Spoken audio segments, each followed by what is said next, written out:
Hello students, मेरा नाम है अभिषेक सुमन और आप हैं मेरे साथ ईपीडी क्लासेस में।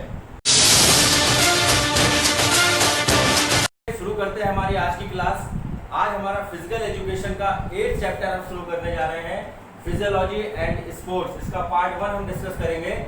किसी किसी बुक में ये 7th चैप्टर भी है, तो कंफ्यूज होने की जरूरत नहीं है।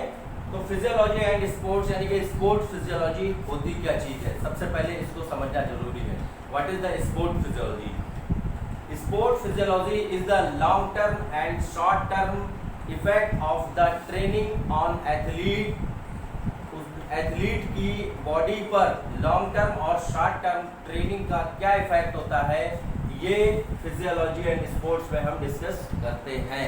This it was the simple introduction. अब सबसे जो पहला हमारा टॉपिक है, that is the gender difference in physical and physiological parameter. Physical and physiological parameter के आधार पर जेंडर डिफरेंस हम डिस्कस करेंगे। उससे पहले हमें ये समझना जरूरी है कि what is physical and what is the physiological. Physical क्या होता है और फिजियोलॉजिकल क्या होता है। देखिए, फिजिकल मीन्स जो हमें दिखाई पड़ता है, बॉडी स्ट्रक्चर आप देख रहे हैं मेरे बॉडी से, that's called the physical. And physiological means internal functions of the body, that's called the physiological. ये कभी कभी एग्जाम में आ भी जाता है कि what do you understand by physical and physiological, तो then you can write down, आप लिख भी सकते हैं कि meaning of physical means the body structure and the physiological is the internal functions of the body. Body के internal function, that's called the physiological. Now अब उसके पैरामीटर्स के अकॉर्डिंग डिफरेंसेस। पहला फिजिकल और एनाटॉमिकल डिफरेंसेस। अभी हम physiological नहीं discuss कर रहे हैं, अभी हम सिर्फ फिजिकल डिस्कस कर रहे हैं। फिजिकल डिफरेंसेस क्या क्या होते हैं, यानी कि इसको एनाटॉमिकल भी कहते हैं, इसलिए मैंने दोनों लिख दिया है। तो difference in shape and size. Shape और साइज में डिफरेंस होता है। आप बिल्कुल क्लियर देखते होंगे कि जो length of the man is long in comparison to the women, यानी कि मेल की बॉडी जो है वो लंबी होती है in comparison to women. Next, now the next difference, vertebrae, legs and knees.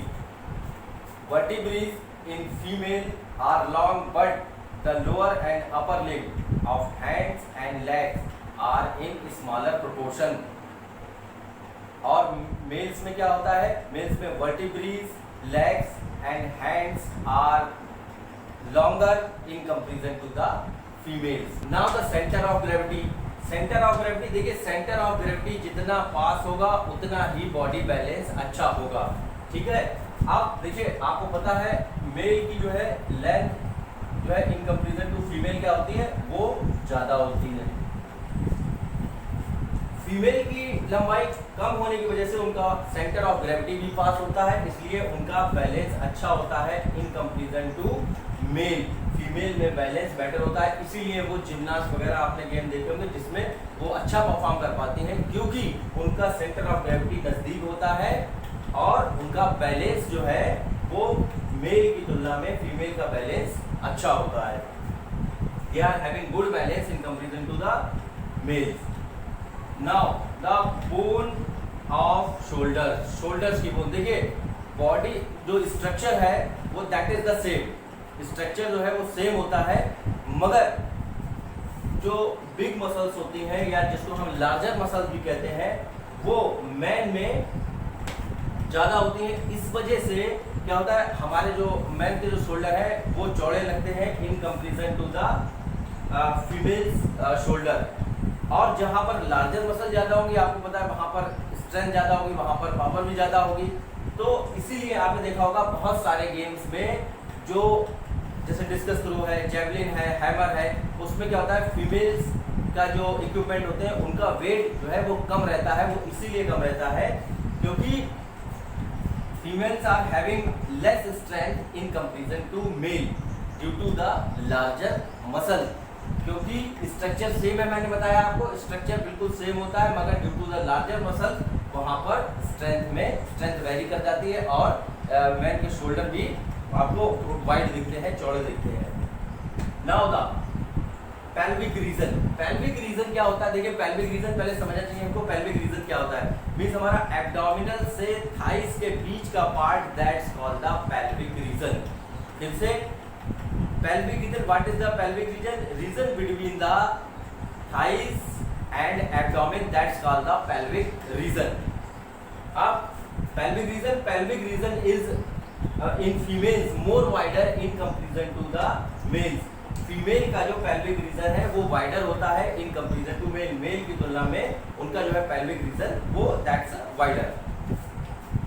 Adiposity, that's called related to the deposition of the fat. देखिए आपने deposit का कि फीमेल्स में mostly fat deposit on the hips and well as the thighs, और men जो है वो upper portion में यानी कि एब्डोमिनल पोर्शन में फैट ज़्यादा कैरी करते हैं.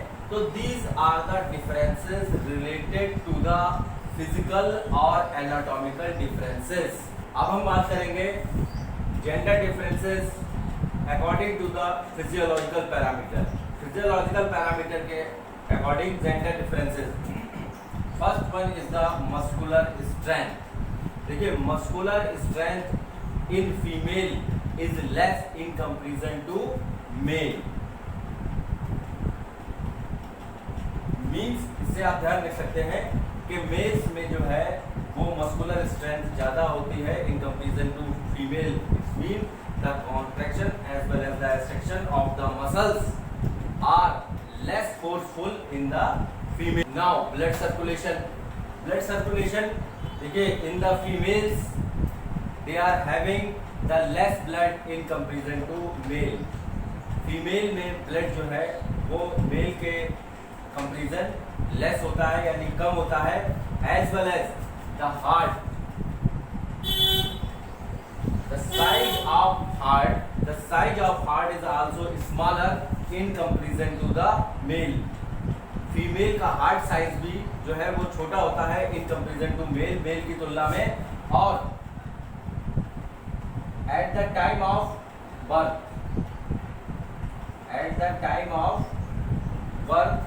of a female baby, at the time of birth of the female baby, उनकी जो हार्ट बीट है that is the 120 and in male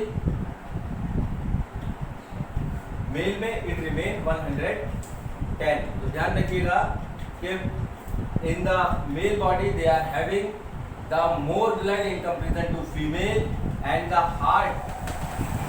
size of heart is also smaller in comparison to the males. Female का heart का size जो है वो that is also smaller as well as the heart beat at the time of the birth.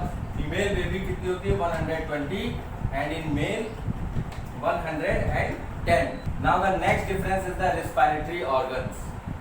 देखिए lungs, the size of lungs is also smaller in female in comparison to male. Female का जो size of lungs होता है, lung का जो size होता है वो मेल की तुलना में कम होता है. एटलीस्ट को जो हम कह सकते हैं इतना 10% जो है वो एटलीस्ट 10% लेस होता है. So this is the reason behind that female are having the more faster rate of the breath. उनका जो है वो ब्रीथ रेट भी ज़्यादा होता है in comparison to male. Female का ब्रीथ रेट ज़्यादा होता है क्योंकि male are having more capacity to carry the oxygen. The last difference यानी कि last physiological difference, blood pressure and the stroke volume. देखिए stroke volume जिसको blood pressure जिसको हम सिस्टोलिक और डायस्टोलिक यानी कि नॉर्मल भाषा में हम ऊपर का ब्लड प्रेशर और नीचे का ब्लड प्रेशर भी कहते हैं. It remains less in female 5 to 10 mmHg.